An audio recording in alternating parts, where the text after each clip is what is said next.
Guys, good afternoon. Wala lang pan guys. Sulod sa Hika. Hey guys, mali siya ang cute nga kwarto. Wala lang nabay kay ko natulog. Pasensya na kayo. Ayan. Ayan.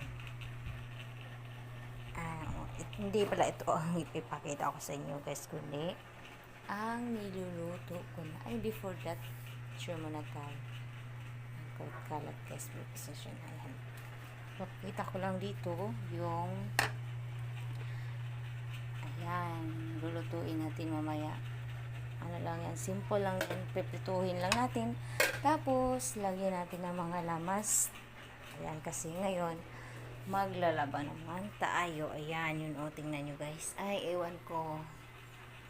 Ano ba to?